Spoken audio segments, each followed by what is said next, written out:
Welcome, Dr. James Beckett, Sports Card Insights. I want to thank my sponsors, Topps, Panini, Upper Deck, Heritage Auctions, Huggins & Scott Auctions, Mike Stadium Sports Cards, Burbank Sports Cards, ComC.com, and Beckett Media, Beckett Grading, Beckett Authentication. So here's an episode for your listening enjoyment. You grew up a Pittsburgh fan. Who was the greatest Pirate outside of Clemente? And who was the most underrated Pirate of all time? I ask you this because I am right now finishing up the top 100 players of all time, Joe Posnanski's book from a couple years ago. Joe Posnanski used to write for us. You know that. Oh, I did not know that. When he was in college or just finishing high school. I don't agree with the list, but it's a good audiobook. He's an excellent writer. Yeah. Okay, so Clemente is my favorite by far. If I look at Pirate icons, I think Wagner in the industry is shortchanged for a weird reason. His card is so dominant, his T206, that people forget that he was possibly the best player in baseball before Cobb came along. And then maybe Cobb was for a while, and then Ruth was. I think Wagner could have been the best baseball player in his prime at that point. And so I think he doesn't get as much respect as he should. Oh, he's got this card. And Stargell is growing on me. Willie Stargell is growing on me. I think he was more of a leader in the clubhouse than I thought. He just was a big guy, and I just thought he was a slugger. But I think he was a sensitive leader, too. So I'm respecting that. It's funny how there are no pitchers.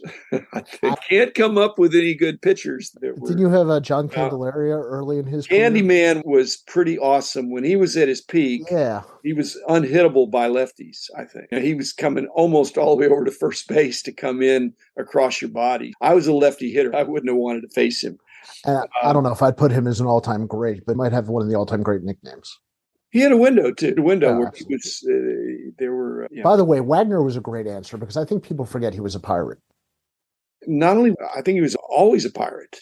But do you think the hobby associates him with that? They just associate him with the card, as if it's like an error card or McGee, Sherry Maggie, and even Eddie Plank is a T206. But Plank was the second best pitcher, or not the best, but right up there. You talk about underrated. I didn't even think of Wagner when I asked the question. Yeah. That's how underrated. I did that episode about 49 Leaf, and they said, what's Wagner doing in there? Wagner probably had just been elected or was recognized as one of the very top players of the first half of the 20th century. Now, I'm sure Ruth was number one, but Ruth and Wagner were in the Leaf set, even though Wagner was a coach by that time for the Pirates. I know exactly where it was in 1960. I liked all the guys, but really Clemente was just the dominant. When my dad and my brother and I went to Forbes Field, we'd sit in right field. We just wanted to be around Clemente. The other guys were fine. They were gritty, and it was a whole team effort. But Barry Bonds, by the time he got to the Pirates in the mid-late 80s, the Pirates, some of the luster had been lost. And then when they disbanded from Bonds and Bonilla left, and they just had a dark spell for 20 years. Barry Bonds is not even a distant second to Clemente. I think Barry Bonds is a phenomenal athlete with or without PEDs. The guy did amazing things. He still got to hit the ball. He was great at Arizona State coming out here. He was great. He could do it all. So I'll stick with Wagner, and I think Wagner. And Stargell doesn't get enough respect, but Clemente could do it all. Wagner had a lot of power. Clemente had a lot of power, but it doesn't look like it because they don't have the big home run totals. Well, I believe Wagner was one of the higher vote totals in the initial Hall of Fame inductions. They had the 2 votes before the actual induction. And I think Wagner received more votes than Ruth. I could be wrong, but it'd be interesting to take those vote totals. In the pre-vote? In the first 2 votes before they opened the actual museum, they had the double class. And Ruth was behind several of those other players in the actual writers voting. I think Cobb was number 1, actually. And I'd be curious the correlation between the writers voting from the 30s and the cards today and how we look at them. Because Wagner, you're right, back then, I think had a lot more respect. Yeah, no, Wagner was amazing defensively and offensively, stealing base. He looks like just a kind of a a plotter. When you look at him, he had huge hands. I don't think he even played with a glove. His hand was that big. I'm saying, I didn't even need a glove. And the gloves were not big anyway. The gloves were just glorified, like a leather glove that was like a glove, not a baseball glove, but a driving glove or something. Oh, I have thicker winter mittens. Going back to the widow.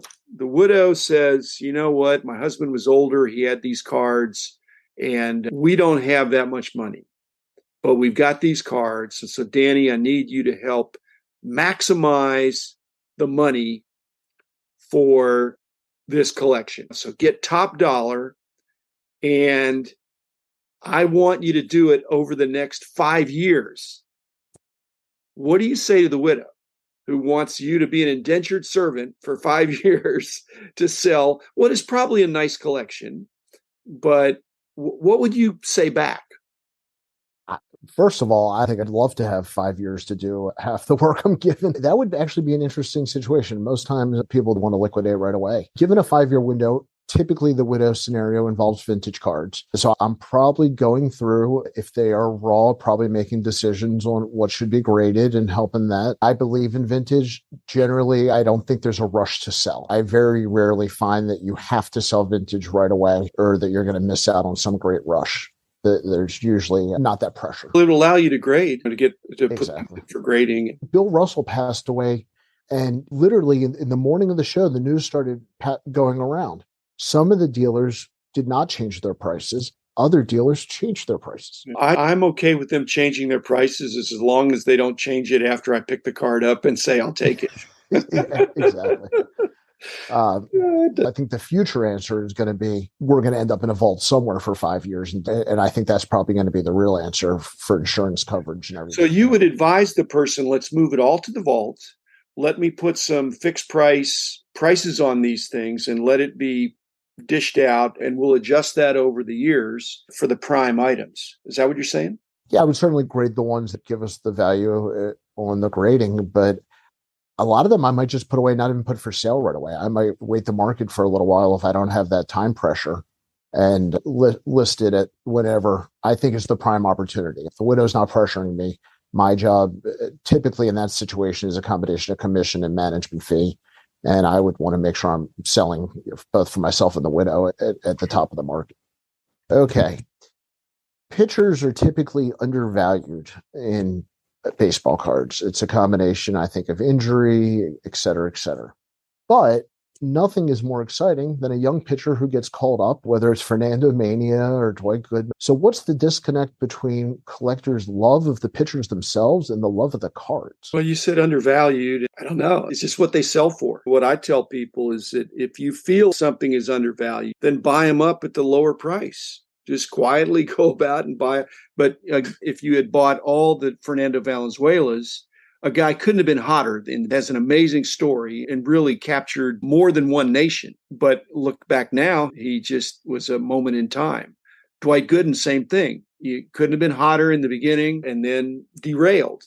And so that would be a lesson here. Let's say 83, 84, 85, you had Strawberry, you had Mattingly, you had Gooden, and you had Clemens. Gooden and Clemens are the pitchers, and even Mattingly is not huge, but it gets more hobby love than the other guys, I think. Going back to Mark Fidrich even, is it the flame out? Because other than maybe there's Koufax, the potential Gibson, of flame out. There's maybe 10 pitchers post-war that I think are highly sought after. Am I wrong on that? There's not many. It's not a good bet in one sense. On the other hand, it depends on how you're collecting. If you're a financial collector, you better be flipping them when they have a good season. I worked for the Braves during Glavine, Maddox, Smoltz. All three of those to me should be fantastic cards to own. And Maddox specifically, I have a very high regard for. Way higher than those other guys. Even though he's just a couple years older, he's got the better cards of the three. Are we going to look back in 20 years and are they going to be the Gibsons and the Ryans and those guys? Glavine and Smoltz? Maddox. So Maddox has a chance to be. Maddox will always have a following. If I say he's the best pitcher, not a thrower, I mean, the craft of pitching, defending his position, being an all-around smart guy, working the black part of the plate, and really a masterful craftsman as a pitcher without being overpowering. I think that's worthy of a lot of credit. Roger Clemens just was throwing, and Ryan were just throwing flames for into their 40s. You just have to have a passionate following. You can't say, hey, it's good. You got to say, that's the guy I paid to go to the ballpark to see. And I think Clemens is tarnished now. But Ryan was certainly like that. When he was going to be in town, attendance was up. To me, that's what correlates with the hobby. I don't think anybody was saying, hey, Harold Baines is coming to town. We better get tickets. I had a friend recently who was collecting with his son, and they were looking for something affordable. And they were asking about all these Hall of Fame pitchers. Randy Johnson and Greg Maddux said very affordable compared to a lot of the other things in the hobby. And 20 years from now, they could be our Bob Gibsons and Nolan Ryan. They could be more in vogue than they are now. The hobby pecking order is not in cement. It's not amorphous. There's been some historical trends. Tennis cards were not a thing. And now all of a sudden people think, that's great. They're bidding those up. And who knows, maybe at some point in the future, bigger cards, these oversized cards will be more in vogue. Right now, you can get them way cheaper because they're just not in favor. And pitchers, same thing. But let's say they lower the mound and all of a sudden pitchers are getting lit up. They don't have the same advantage. So now the longevity for sure of Glavine and the versatility of Smoltz and just the overall excellence of Maddux, those guys are worthy of collecting, not just if you're a Braves, they had other teams too. But if you jump out there and say, I'm going to have a pitcher collection because I can get a lot of bang for my buck, it might be that you're rewarded in 20 years. It might be that people think pitchers are the ones. I don't think that's going to happen, but it could. Just like defensemen in hockey. Defensemen are undervalued in that sense, or anybody playing on the defensive side of the ball, or a 3-and-D guy in basketball. I think it is one of the ways to get kids into it and to educate them. Exactly. It's one of the things I do with my kids. And it's one of the things that my dad did with me as a lover of the hobby. That's a great way. If you grew up watching these guys, that's probably a good thing to share. You have an emotional connection. Yeah. Exactly. Last question. I've got a hypothetical for you because we both have to deal with ultra modern vintage. Maybe your heart's in vintage, but the headlines frequently are the very modern cards. Question. There was an ultra modern card that just sold. It doesn't matter what it was, but it sold for 6 figures. So it's a $100,000 card. My question is, tell me the age of the person that bought it. What's the oldest you think that person could be? It's a current star. It's not an older star like LeBron or Tom Brady. It's Patrick Mahomes or Josh Allen or somebody that's 25 or less. So how old is the buyer? I would doubt they're older than 35. You have to have enough money to be able to afford it.